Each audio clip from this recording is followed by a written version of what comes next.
आ रहा है बढ़िया, उधर लाइट आ रहा है बढ़िया। जैसे भी तस्वीर देख पा रहे हिंदू दिवस। अरे प्लास्टिक का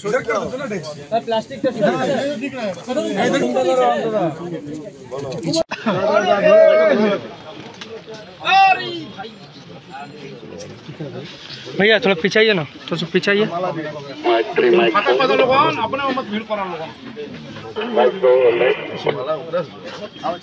गाड़ी घुमा के रेडी पोजीशन में रखे। चाचा थोड़ा पीछे आइए, थोड़ा सा पीछे आ जाइए ना, बस ठीक है। हरगोविंद दास चंदन दास जी अमर रहे, अमर रहे, अमर रहे। हरगोविंद दास चंदन दास जी अमर रहे, अमर रहे, अमर रहे। हरगोविंद दास चंदन दास जी अमर रहे, अमर रहे।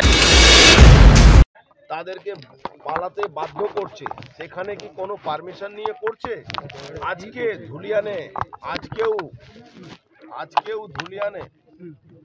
আজকেও সকালে ধুলিয়ানে আগুন ধরিয়ে দেওয়া হয়েছে, যেখানে প্যারামিলিটারি ফোর্স, স্টেট পুলিশ সবাই ওখানে আছে। তারপরেও আজ পর্যন্ত মমতা ব্যানার্জি জেহাদিরা যে খুন করেছিল হরগোবিন্দ দাস আর চন্দন দাসকে, বা বাড়ি লুট করেছিল, তাদের যারা লুট করেছিল যে জেহাদি মুসলমানরা, তাদের ব্যাপারে একটা শব্দ কোনো উচ্চারণ করেনি, তাদের কোনো কন্ডেম করেনি উনি কি এই ধরনের ঘটনা করা অন্যায় হয়েছে। এই ধরনের এই জায়গাতে আজকে পশ্চিম বাংলায় সনাতনী হিন্দুরা আপিল করছি আমরা আপনাদের মাধ্যমে ভারতবর্ষের সরকার কাছে, ছেড়ে দিন কোন পার্টি হয়ে আমি আপিল করছি, আমি একটা সনাতনী হিন্দু হিসাবে আপিল করছি। বাংলায় হিন্দুরা সুরক্ষিত আছে, বাংলার সনাতনীদেরকে বাঁচাবার জন্য পদক্ষেপ নিন। পশ্চিম বাংলা 355, 356 ধারা জারি করুন, তাহলে বাংলার হিন্দুরা বাংলাদেশ থেকে একটা সময় পালিয়ে এসেছিল, আজকে পশ্চিমবাংলা থেকে কোথায় পালিয়ে যাবে। আর বিশেষ করে সোকাল যারা বুদ্ধিজীবী, যাদের এখনো সেকুলারিজমে ভূত চড়েছে, তাদেরকে বলবো আপনাদের অবস্থা সেরকমই হবে, ঘাবড়াবার কিছু নেই। যেরকম বাংলাদেশে সেকুলার পন্থী যারা ছিলেন, যে যারা অ্যাক্টিভিস্টরা, যারা সেকুলার ছিলেন, যারা সেকুলারিজমে কথা বলতেন, তাদেরকে কিভাবে কুপিয়ে কুপিয়ে খুন করেছিল এই জেহাদিরা, পশ্চিম বাংলায় এই জেহাদিরা আপনাদেরকে সেই অবস্থায় নিয়ে যাবে। এর জন্য আপনারা তৈরি থাকবেন। এই যে আজকে এই জায়গাটা কেন বাঁচতে হলো আর পুলিশ বাধা দিল কেন? পুলিশ বাধা দিল কেন আমি জানি না, কিন্তু বাঁচতে হলো কেন এটা আমি জানি। আমরা জিহাদিদের বিরুদ্ধে প্রতিবাদ করার জন্যে আমরা মহাত্মা গান্ধী মূর্তিটাকে বেছে নিয়েছিলাম, কেন একটা সময় উনি আন্দোলন করেছিলেন এই দাঙ্গা রোকার জন্যে, তাই জন্য আমরা বেছে নিয়েছিলাম।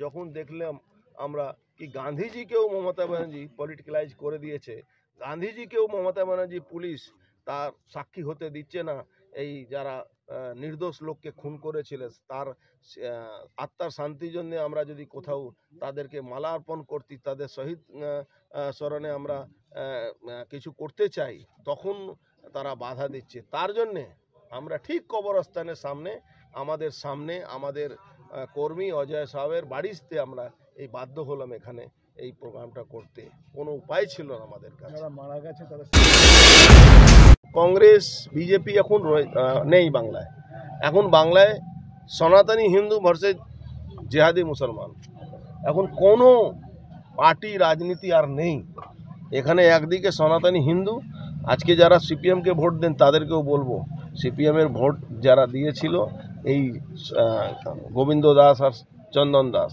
হরগোবিন্দ দাস আর চন্দন দাস, তাদেরকে কি বাছাই করে মেরেছে? না, সে হিন্দু জন্যে তাকে মরতে হয়েছিল।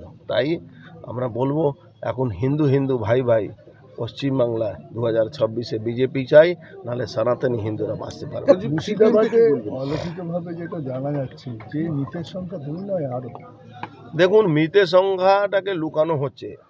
আমার হিসাবে প্রায় 70 থেকে 80 জন খুন করা হয়েছে, বডি লোপাট করা হয়েছে, মহিলাদের উপরে বলাৎকার করা হচ্ছে, সবটাই ওখানে।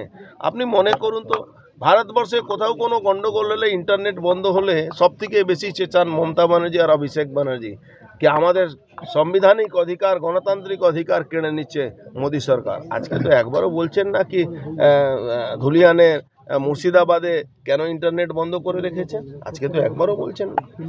তৃণমূল উপপ্রধানের বাড়ি দোকান তো পুড়িয়ে দেওয়া হয়েছে।